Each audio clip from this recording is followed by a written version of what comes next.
Okay, तो O levels computer science के syllabus की बात करते हैं। O levels computer science 2210।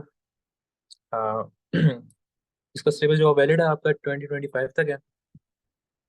और इस सिलेबस के अंदर कुछ चीज़ें हमने हाईलाइट की हैं जो कि हमने देखनी है।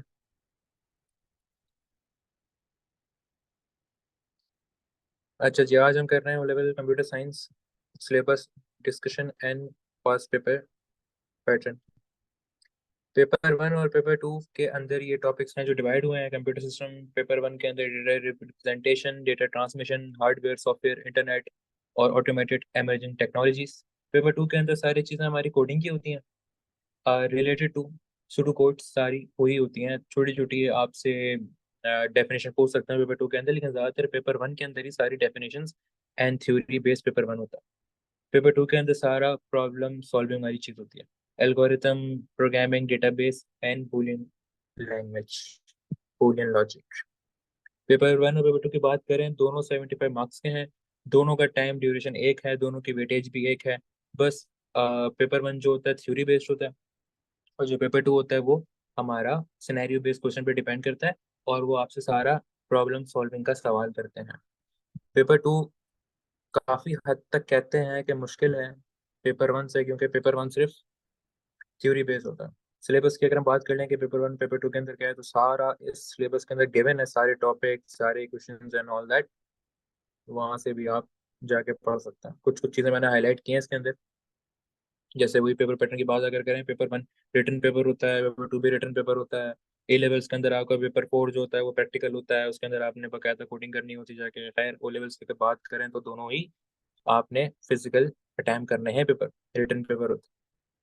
पेपर टू के अंदर भी यही है, practical programming experience. Paper two के अंदर वो आपसे सिंटेक्स नहीं इतना फोकस करते उस पर, लॉजिक पे ज्यादा वो आपको फोकस करते हैं कि आपकी लॉजिक कितनी ज्यादा अच्छी है, कितनी अच्छा आपको एक सिनेरियो अगर समझ आया है तो आप कितना अच्छा उसको कितने आसानी से आप उसको सॉल्व कर सकते हो।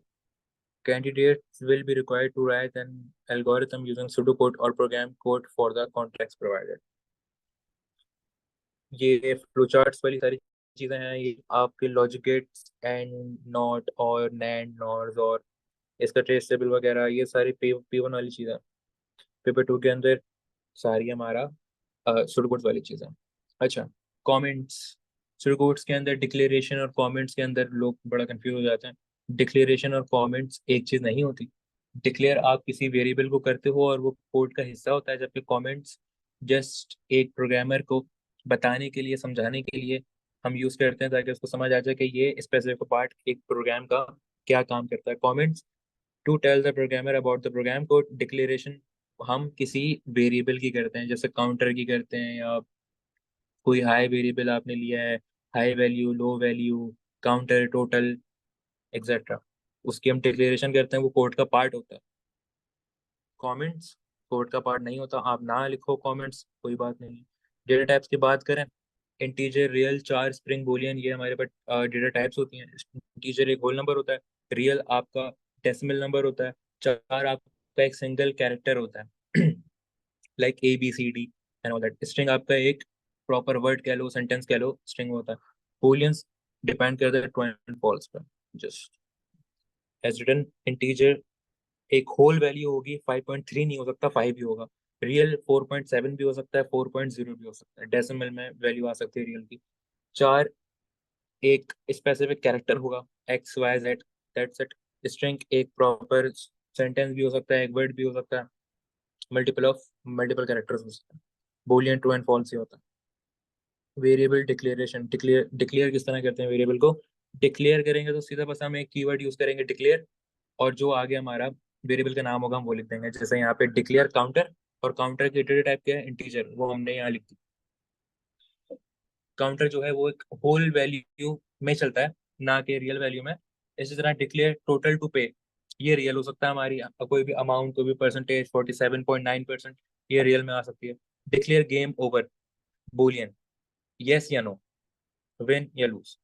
तो डिक्लेयर लिखेंगे, कीवर्ड डिक्लेरेशन का की डिक्लेयर ही होता है। आगे वेरिएबल का नाम लिखेंगे और उसकी टाइप लिखेंगे। आगे बढ़ते हैं, एरेस। एरेज क्यों यूज करते हैं? मल्टीपल एक वैल्यू के अंदर मल्टीपल वैल्यू स्टोर करवाने के लिए एरेज हम यूज करते हैं। और एरेज की डिक्लेरेशन कैसे होगी? डिक्लेरेशन का कीवर्ड वैसे ही आएगा, आगे एरे का नाम आ जाएगा, स्टूडेंट नेम, देन आगे हम लिखेंगे एरे, उसकी हम बाउंड लिखेंगे। 1 होता है अपर बाउंड और 30 इधर है लोअर बाउंड। हम ये दोनों बाउंड लिखते हैं। ऑफ स्ट्रिंग आगे उसकी डेटा टाइप भी लिखते हैं एरे की। एरे की डिक्लेरेशन कोई मुश्किल बात नहीं है, जैसे आपने एरे लिखना है, upper bound and lower bound आपने स्पेसिफाई करना है, एंड दैट्स इट।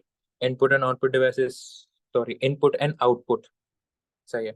इनपुट का फंक्शन क्या करता है, आउटपुट का फंक्शन क्या करता है? एक प्रोग्राम के अंदर कोई भी चीज़ अगर आपने इनपुट करनी हो तो हम एक इनपुट का फंक्शन लिखते हैं, और कोई भी चीज़ अगर आउटपुट करनी हो तो हम आउटपुट का फंक्शन लिखते हैं। कीवर्ड क्या होता है? दोनों का कीवर्ड सेम होता है, इनपुट का कीवर्ड भी इनपुट होगा, आउटपुट का कीवर्ड भी आउटपुट ही होगा। जैसे हमने यहाँ लिखा इनपुट, आगे आप कुछ भी लिख सकते हो, जो भी आपने प्रॉम्प्ट आगे लिखना है। इसी तरह आउटपुट, कोई भी प्रॉम्प्ट आपने लिखनी है आप आगे लिख सकते हो। जैसे यहाँ पे लिखा हुआ है input answer, output score. Output you have, ये प्रॉम्प्ट हो गई, कॉमा लाइव्स, ये आपका वेरिएबल होगा। अरिथमेटिक ऑपरेशंस पता है, एडिशन सब्ट्रैक्शन मल्टीप्लिकेशन ये प्रोग्राम के अंदर यूज होता है। अच्छा, ये लॉजिक ऑपरेटर्स हमारे कंडीशंस के अंदर बहुत एक इंपॉर्टेंट रोल अदा करते हैं। हमने अगर कोई कंडीशन लिखनी होती है, इफ 5 इज ग्रेटर देन, तो हम इंग्लिश में नहीं लिखेंगे 5 इज ग्रेटर देन, हम ये लॉजिकल ऑपरेटर यूज करेंगे। Equal to, less than, equal to, greater than, equal to, not equal to. अच्छा, बूलियन ऑपरेटर्स एंड और नॉट, जैसे यहाँ पे हमने एक एग्जांपल देखी है, if answer is less than 0 और आंसर इज ग्रेटर देन 100। अब बीच में इन्होंने कौन सा ऑपरेटर यूज करा है? और का। और के अगर हम लॉजिक गेट पे जाएं और गेट हम पढ़ें, तो और का गेट तब चलता है जब एक भी वैल्यू इनपुट हो, सॉरी एक भी वैल्यू पॉजिटिव होगी, आंसर पॉजिटिव आएगा। 1 0 1, 1 1 1 होता है और गेट के अंदर, और गेट के अंदर एडिशन हो रही होती है। तो एक भी आपका इनपुट पॉजिटिव होगा, आंसर आपका पॉजिटिव आएगा। तो इस सिचुएशन के अंदर आपकी कोई भी एक कंडीशन होनी चाहिए, या तो लेस देन 0 हो या तो ग्रेटर देन 100 हो। दोनों हो तो भी कोई मसला नहीं है, लेकिन कोई एक होनी चाहिए। If answer is less than 0 and greater than 100, then correct is equal to false. अच्छा, करेक्ट इन्होंने एक वेरिएबल दिया, उसके अंदर इन्होंने एक वैल्यू स्टोर करनी है कि हम करेक्ट को फॉल्स करें या करेक्ट को ट्रू करें। हम करेक्ट लिखेंगे या नहीं लिखेंगे? तो अगर वैल्यू 0 से लेस होगी और 100 से बड़ी होगी तो करेक्ट को हम कर देंगे फॉल्स, मतलब नॉट करेक्ट हो जाएगा। Else correct is true. अगर कोई भी एक नहीं होता, लेस देन 0 भी नहीं होता और ग्रेटर देन 100 भी नहीं होता, तो हम क्या करेंगे? हम करेक्ट की वैल्यू कर देंगे true. And if value is greater then, अच्छा ये मैंने रफ ड्राई रन किया था। इफ वैल्यू इज 72, अगर हम 72 ऐड करते हैं, 72 ग्रेटर देन 0 है, लेस देन 0 है, सॉरी लेस देन 0 है 72, नहीं, ग्रेटर देन 100 है, नहीं, तो हम क्या करेंगे? तो ये एल्स पे आ जाएगा direct, correct is equal to true, तो मतलब ट्रू हमारा क्या हो जाएगा? करेक्ट की वैल्यू ट्रू हो जाएगी, हम लिखेंगे correct.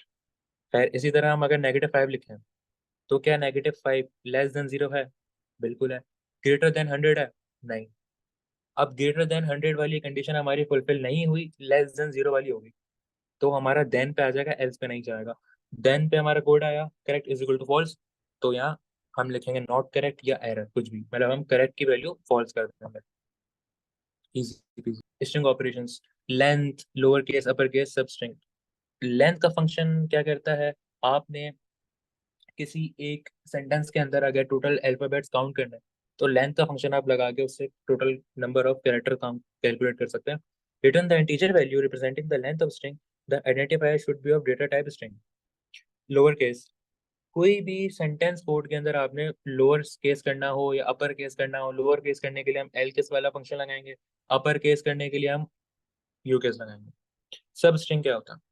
returns a string of length starting at position start. The identifier should be of data type string. Length and start should be positive and data type integer. आपने एक sentence के अंदर कोई भी एक पार्ट अगर आपने एक्सट्रैक्ट करना हो, एक सेंटेंस के अंदर से एक वर्ड एक्सट्रैक्ट करना है या आपने एक अल्फाबेट एक्सट्रैक्ट करना है, तो हम सब स्ट्रिंग वाला फंक्शन लगाते हैं। ये कुछ एग्जांपल्स के यहाँ पे हुए हैं। एग्जांपल अगर हम देखें तो लेंथ हैप्पी डेज, इस सेंटेंस के अंदर हमने टोटल कैलकुलेशन करनी थी सारे अल्फाबेट्स की, तो उसने हमें रिटर्न कर दी एक इंटीजर वैल्यू जो कि है 10। अल्फाबेट 9 है, लेकिन इस स्पेस को भी गिनता है। इसकी स्पेस को हम गिनेंगे, टोटल हमारे पास 10 अल्फाबेट्स हो रहा है, 10 लेटर्स हो रहा है। लोअर केस डब्ल्यू वो स्मॉल हो जाएगा, अपर केस हैप्पी वो अपर केस में चला जाएगा। सब स्ट्रिंग हैप्पी डेज, अब इसके अंदर से इन्होंने लिखा है सब स्ट्रिंग हैप्पी डेज 1 और 5। जैसे हम एरेस के अंदर करके आए थे अपर बाउंड लोअर बाउंड, इसके अंदर हमने बताना है कि हमने कहाँ से कहाँ तक चीज को एक्सट्रैक्ट करना है। 1 से 5 तक, 1 से 5 तक का मतलब होता है कि पहला अल्फाबेट से एक्सट्रैक्ट करना शुरू करो, कब तक करो, 5 तक, HAPPY। तो ये हमारे पास हैप्पी आ जाएगा। इसकी एग्जांपल अगर मैं हम देखें 7 से 10 तक, तो 7 से 10 तक क्या होगा, स्पेस को हम गिनेंगे 6, 7 हमारे पास होगा D, 10 तक हम चलेंगे तो 7 8 9 10 डेज, DAYZ, ये हमें एक्सट्रैक्ट करके दे देगा डेज। सिलेबस के अंदर सिलेक्शन, लूप्स की बात करें तो शुरू कोर्स के अंदर लूप्स होते हैं। लूप्स का मतलब एक ही काम को अगर बार बार आपने रिपीट करवाना है तो उसको हम लूप कहते हैं, जो कि बार बार चलता रहता है, चलता रहता है, चलता रहता है, चलता रहता है, उसको हम लूप कहते हैं। अब उस लूप को चलाने के लिए भी इस हमें स्टेटमेंट की जरूरत होती है। इफ स्टेटमेंट की बात करें, लूप्स भी बहुत तरीके के होते हैं, पोस्ट प्री कंडीशनल, को हम आगे देखेंगे। If statement, if statement may or may not have an else clause, if statement without an else clause are written as follows। if condition, if के आगे हम कोई भी कंडीशन लिखेंगे जो भी हम हमें क्वेश्चन में गिवन होगी, हमने उससे एब्सोल्यूट कोड बनाना होगा। if की कंडीशन लगाएंगे देन हम लिखेंगे देन, अगर वो कंडीशन पूरी हो जाती है तो ये करो, उसके बाद एंड इफ, मतलब कंडीशन हमारी खत्म हो गई, वो चीज लूप से बाहर आ जाएगी। इसके अंदर इफ के बाद हम लिखेंगे कंडीशन, ये कंडीशन, देन इसके बाद ये करो, उसके बाद हम स्टेटमेंट लिखेंगे कि आउटपुट करवा दो या टोटल कर दो या काउंटर +1 कर दो XYZ। उसके बाद हम लिखेंगे एल्स, नहीं तो फिर ये एक कंडीशन है तो वो फुलफिल हो गई तो हम ये करेंगे, नहीं हुई तो हम ये करेंगे, एंड हम एंड इफ करके अपनी स्टेटमेंट से बाहर आ जाएंगे। जैसे हम ये अगर एक एग्जांपल देखें, if challenge score is greater then champion score, अगर तो ज्यादा है तो क्या करो, तो के अंदर भी इन्होंने एक स्टेटमेंट लगा दी है। Then if challenges score is greater than high score, then तो क्या करना है, output challenger name is champion and high score. Else अगर नहीं है तो क्या करोगे, output player name is the champion name. Player name के अंदर जो भी वैल्यू होगी वो एक्सट्रैक्ट होके आ जाएगी, उसके आगे हम ये प्रॉम्प्ट हमने दे दी is the new champion. And if हमने एक लूप के अंदर एक लूप लगाया, उसको हम कहते हैं नेस्टेड लूप। एग्जाम्पल लिखी है, when if statement are nested, the nesting should continue the indentation of two spaces। सही है, इंडेंटेशन का भी हमें ख्याल रखना होता है, क्योंकि अगर हम इंडेंटेशन का ख्याल नहीं रखेंगे तो पता नहीं चलेगा कि प्रोग्राम जो है वो लूप के अंदर है या लूप से बाहर है, वो स्टेटमेंट लूप के अंदर चल रही है या लूप से बाहर चल रही है। लूप के अंदर लूप के अंदर लूप लग जाता है, उसको हम नेस्टेड लूप कहते हैं। इफ के अंदर एक और स्टेटमेंट लगा दी होना है, अब ये इफ की स्टेटमेंट खत्म हुई है एंड इफ पे, तो इसकी इंडेंटेशन सेम ही रहेगी। देन हमने कोई भी चीज लूप से बाहर लिखनी होती है तो हम इंडेंटेशन से बाहर लिखते हैं। प्रोसीजर एंड फंक्शन क्या करते हैं, प्रोसीजर एंड फंक्शन सुडोकोड का पार्ट होता है, एक प्रोग्राम का पार्ट होता है, जिसमें प्रोसीजर जो होता है वैल्यू रिटर्न नहीं करता, फंक्शन जो होता है वो उस कोड की वैल्यू रिटर्न करता है। Procedure and functions are defined at the start of the code. Procedure, अब प्रोसीजर लिखते कैसे हैं, जैसे हम डिक्लेरेशन में पढ़ के आए हैं कि हम डिक्लेरेशन जब भी करेंगे किसी चीज की तो उसका कीवर्ड होगा डिक्लेयर। इसी तरह जब हम प्रोसीजर का फंक्शन लिखेंगे उसका भी कीवर्ड है प्रोसीजर। हम लिखेंगे प्रोसीजर, आगे प्रोसीजर का नाम लिखेंगे, दैट्स इट, और हम अपना कोड शुरू कर देंगे। और प्रोसीजर को एंड करना होगा तो उसका कीवर्ड है एंड प्रोसीजर। इसी तरह फंक्शन की बात करें, फंक्शन भी बिल्कुल सेम है, लेकिन फंक्शन, एक फंक्शन और प्रोसीजर में एक डिफरेंस है कि फंक्शन वैल्यू रिटर्न करता है, प्रोसीजर वैल्यू रिटर्न नहीं करता। तो फंक्शन जब वैल्यू रिटर्न करेगा तो उस वैल्यू की डेटा टाइप भी आपने लिखनी होगी, कहाँ लिखनी होगी, हेडर में। अब फंक्शन को लिखते कैसे हैं, फंक्शन का कीवर्ड फंक्शन होता है, और उसको जब हम एंड करेंगे तो उसका कीवर्ड होगा एंड फंक्शन। लेकिन एक चीज में ऐड हो जाती है, फंक्शन लिखेंगे, फंक्शन का नाम लिखेंगे आगे, देन जो वो वैल्यू रिटर्न कर रहा है उसकी डेटा टाइप भी लिखेंगे। लेट सपोज इंटीजर कर रहा है, बूलियन कर रहा है, तो हम लिखेंगे फंक्शन, फंक्शन का नाम, उसके बाद हम लिखेंगे रिटर्न इंटीजर या रिटर्न बूलियन, और इन दी एंड वो आपको बूलियन वैल्यू रिटर्न कर देगा और हम एंड फंक्शन कर देंगे। कोई रॉकेट साइंस नहीं है। जैसे यहाँ पे हेडर आपको दिया हुआ है एक फंक्शन, आइडेंटिफायर जो भी नाम था उसका पैरामीटर्स लगे हुए थे इसके अंदर, दिस एंड दैट, दो पैरामीटर्स लगाए हुए, एक पैरामीटर का डेटा टाइप भी आपने लिखनी है, सेकंड पैरामीटर का नाम, देन उसकी डेटा टाइप। अब वो क्या चीज रिटर्न कर रहा है, फंक्शन, ये वाला फंक्शन बोलियन कर रहा है, इंटीजर कर रहा है, रियल कर रहा है, चार कर रहा है, वो हम रिटर्न के बाद लिखेंगे, रिटर्न उसकी डेटा टाइप। और फंक्शन को एंड करना होगा तो एंड फंक्शन। फाइल हैंडलिंग, किसी भी फाइल को ओपन करते हैं तो उसका कीवर्ड होता है ओपन फाइल, किसी भी फाइल को क्लोज करते हैं उसका कीवर्ड होता है क्लोज फाइल, किसी भी फाइल को रीड करते हैं उसका कीवर्ड होता है रीड फाइल, किसी भी फाइल को राइट करते हैं उसका कीवर्ड होता है राइट। अब हम फाइल को ओपन क्यों करते हैं, या तो रीडिंग पर्पस के लिए या तो राइटिंग पर्पस के लिए। एक और चीज होती है अपेंड, फिलहाल हमारे सिलेबस के अंदर हमें रीड एंड राइट दिया हुआ है। किसी भी फाइल को आपने खोल के पढ़ना है तो आप कंप्यूटर में किस तरह उसका हेडर बनाओगे, ओपन फाइल, कौन सी फाइल, फाइल का नाम लिखना पड़ेगा, और उसके आगे उसका फॉर्मेट भी लिखना होगा। लेट सपोज हम यहाँ लिखते हैं ओपन फाइल, हम फाइल का नाम लिख देते हैं कंप्यूटर साइंस, हम इस तरह लिखेंगे ओपन फाइल, कीवर्ड है open file computer science dot T X T, ये कीवर्ड लिखना जरूरी होता है। फॉर फाइल मोड, किसके लिए आप कर रहे हो, रीड कर रहे हो या राइट कर रहे हो, आप लिखोगे फॉर रीड या for write. Read for data to be read from the file, write for data to be written to the file, a new file will be created and existing data in the file will be lost। Right के अंदर एक ये disadvantage होता है कि आप जब file को राइट पर्पस के लिए खोलते हो तो उस फाइल के अंदर जितना भी डेटा होता है वो सारा लॉस्ट हो जाता है।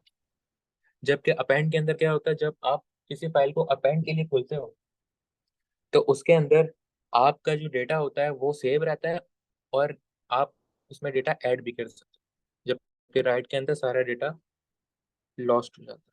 रीड फाइल का एड्रेस कैसे बनाएंगे, रीड फाइल, आगे फाइल का नाम और उसकी फॉर्मेट, और हमने क्या पढ़ा था ऊपर, किस के लिए आपने वो चीज, read file, file identify variable, write file, write file का भी कीवर्ड राइट फाइल होता है, रीड फाइल का भी कीवर्ड रीड फाइल होता है। राइट फाइल की फाइल आइडेंटिफाई और वेरिएबल। क्लोज फाइल किस तरह करेंगे, अब फाइल हमने रीड कर लिया राइट कर लिया, अब उसको क्लोज भी तो करनी है। क्लोज फाइल, खाली कीवर्ड लिखेंगे क्लोज फाइल और आगे फाइल का नाम, let suppose close file computer science dot T X T, बस इजी।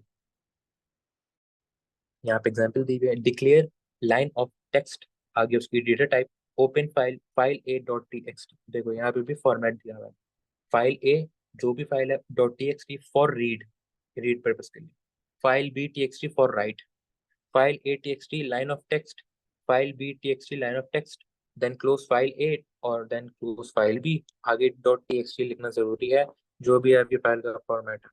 देन ये कुछ कमांड वर्ड्स हैं जो कि हमें हेल्प करेंगे जब हम पास पर प्रैक्टिस करेंगे, और बस इस सिलेबस के अंदर और कुछ है नहीं। इस सिलेबस गो थ्रू कर लेना ताकि तुम्हें एक क्लियर अंडरस्टैंडिंग हो जाए कि सिलेबस के कंपोनेंट्स क्या हैं, इसके अंदर क्या क्या टॉपिक आ रहा है, मैंने कितना टॉपिक कवर किया, कितना टॉपिक नहीं कवर किया, दैट्स इट।